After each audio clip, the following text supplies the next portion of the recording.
Hi, Dr. Ron here from the Mental Health Gym, Rejuvenaging University, and the Rejuvenaging Revolution. Today, I would like to talk about the sandwich generation. It's that generation of middle agers who wind up being responsible for caring for their children and also caring for aging parents.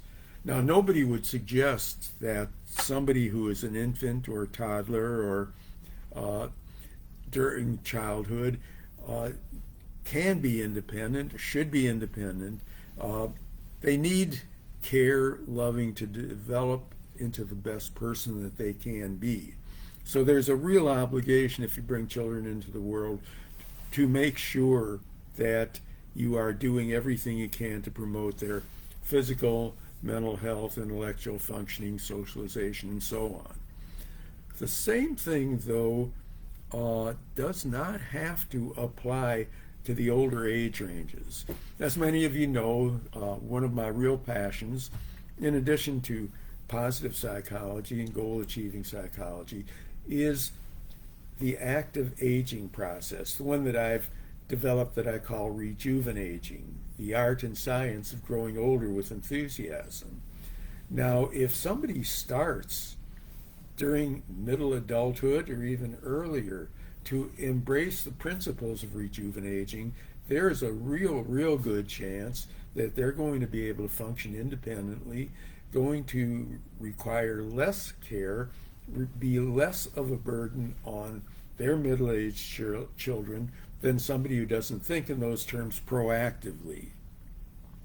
As you may know, there are seven principles of rejuvenating, starting with the mindset and then focusing on uh, improving intellectual functioning, healthy eating, exercise, or what I call owning your body, because that involves exercise, meditation, sleep, and so on, social connectedness, doing good for other people, and appreciating the good that surrounds us.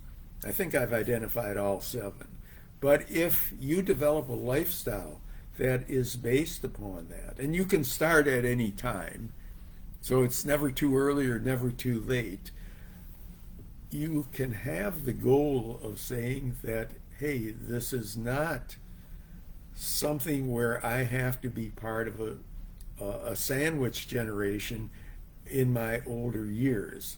I don't have to be dependent. I can be independent and healthy. That's why I like to think of replacing the term sandwich generation with open sandwich generation. You don't need a top layer on that sandwich, because people who age gracefully, who age intellectually well, who age in a healthy manner, maintain friendships, and so on, increase the odds of not being dependent. There are some clearly debilitating diseases and things that we can't always predict or offset, but in many cases we can increase the odds of not slowing down prematurely. So if we have that open sandwich, then the top layer of dependency doesn't need to be there.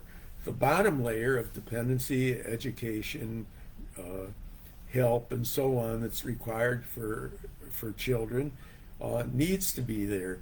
But if you also do, and this is a topic for another time, but if you are a parent and you're dealing with raising kids, if you really work toward the notion of building in healthy habits, intellectual functioning, helping people to think in terms of being the best versions of themselves and so on, then there's even less need than others may have for that lower level of the sandwich. It has to be there, but it can be a really thinner slice on the open sandwich.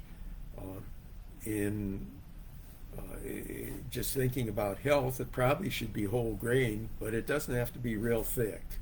So the important thing, though, is focus on the fact that the sandwich generation does not have to be a given or committed way of life. There are things that we can do to change that, and everybody benefits. The older adult benefits, the members of the family of the sandwich generation benefit, and the children benefit too, because they're going to have their grandparents around and active a lot longer. Think about it. Looking forward to talking with you again. This is Dr. Ron, and we'll see you the next time.